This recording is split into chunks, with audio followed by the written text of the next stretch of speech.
semuanya, selamat datang di channel aku. Ketemu lagi sama aku, Ulfa Dian. Well, siapa sih yang gak pengen kalau pembaca itu baper gitu kan sama cerita kita, alias bawa perasaan atau terbawa suasana saat membaca cerita kita? Pasti pengen kan? Karena jujur aku sendiri kalau belum bisa bikin pembaca aku baper sama cerita aku, rasanya itu kurang gitu.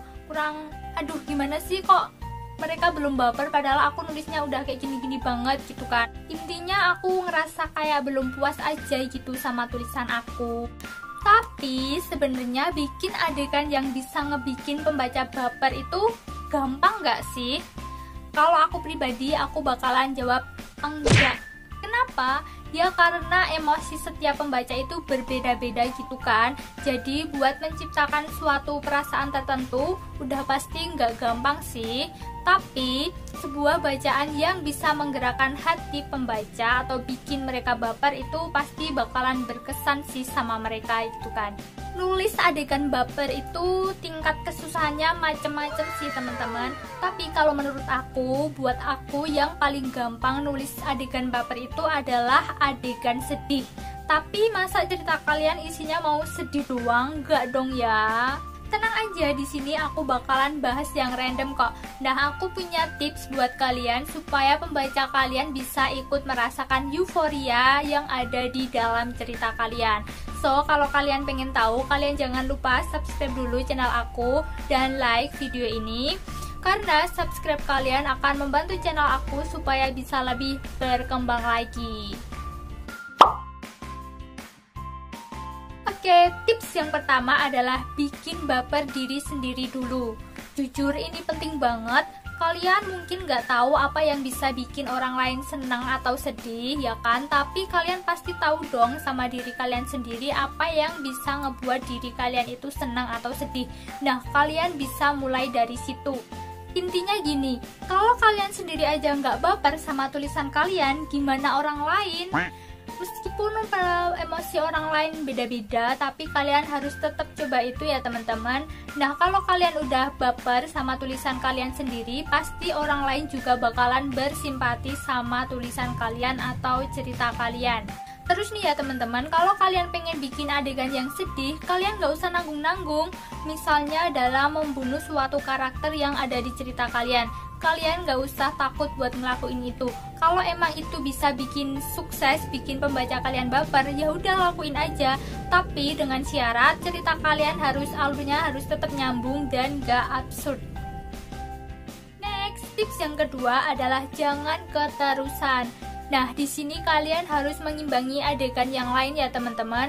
Bayangin deh, kalau cerita kalian isinya cuma adegan sedih aja atau senang aja, itu jatuhnya bukan bikin baper, tapi monoton. Kalian harus hati-hati nih, kadang kita itu harus bisa bikin adegan dimana ada senangnya dan ada sedihnya juga. Misalnya adegan hahaha gitu kan, terus tiba-tiba nangis karena suatu hal. Dan kayaknya aku pernah bikin video tentang gimana caranya supaya cerita kita itu nggak monoton. Kalian bisa klik aja di atas sini. Kalian wajib tonton video ini. Terus tips yang ketiga adalah membuat pembaca peduli sama karakter kita. Ini hal wajib yang gak boleh kalian lupain ya teman-teman. Kalian pokoknya harus bikin pembaca kalian itu respect sama karakter kita, karakter yang ada di cerita kita. Kenapa? Karena supaya kalau karakter itu mengalami suatu kejadian gitu kan, si pembaca ini bisa ikut merasakan apa yang dirasakan karakter tersebut.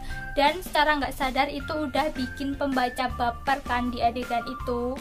Intinya sih kalau pembaca kita itu udah respect sama karakter yang ada di dalam cerita kita, pasti pembaca akan bersimpati dan ikut jatuh bangun merasakan apa yang dirasakan karakter dalam cerita kita. Selanjutnya, tips yang keempat adalah jangan berlebihan. Ini nih yang paling sering terjadi. Kadang kita itu nafsu banget gitu kan untuk menuliskan sebuah adegan, salah satunya dalam menggambarkan perasaan karakter atau tokoh. So, aku mau ingetin lagi nih ya teman-teman, gak semua kesedihan atau kesenangan harus dijelasin secara lengkap. Bisa kok kalian mendeskripsikan itu melalui tindakan tokoh, ekspresi tokoh, atau dalam dialog mereka. misalnya dengan mengepalkan tangan, membentak, mengancam, itu udah cukup mendeskripsikan kalau karakter itu sedang marah gitu kan. Jadi kalau misalnya nggak dijelasin secara detailnya lagi juga nggak apa-apa sih sebenarnya. Dan kalau kalian nulis yang harus dijelasin secara detail banget gitu kan, itu jatuhnya cerita kalian malah berkesan bertele-tele. Terakhir, tips yang kelima adalah bermain diksi. Satu hal yang menunjang supaya pembaca kalian bisa baper sama cerita kalian adalah kalian harus bermain diksi atau kata. Jadi kalian harus pinter-pinter nih bermain kata. Kalian kalau bisa jangan mengulangi kata-kata yang sama dalam satu paragraf. Dan sebisa mungkin kalian harus tahu gimana caranya menggunakan kata kiasan supaya pembaca kalian itu gak bosen sama cerita kalian dan semakin larut dalam cerita kalian. Dan makin seru juga sih tentunya. Contohnya kayak gini. Ada sesak tak tertahankan. Semakin lama semakin memaksa untuk memekik. Tapi aku hanya diam, karena aku tahu dia bukan sesuatu yang bisa aku miliki. So itu dia teman-teman tips dari aku untuk membuat adegan baper. Kalau menurut kalian tips ini kurang efektif atau nggak berfaedah, ya udah nggak apa-apa sih. Aku cuma pengen share aja kok ke kalian. Tapi aku berharap semoga video ini bisa bermanfaat buat kalian. Dan buat kalian yang belum subscribe channel aku, kalian harus subscribe channel aku karena subscribe kalian akan membantu channel aku supaya bisa lebih berkembang lagi. So video kali ini segini aja. Sampai ketemu di video selanjutnya.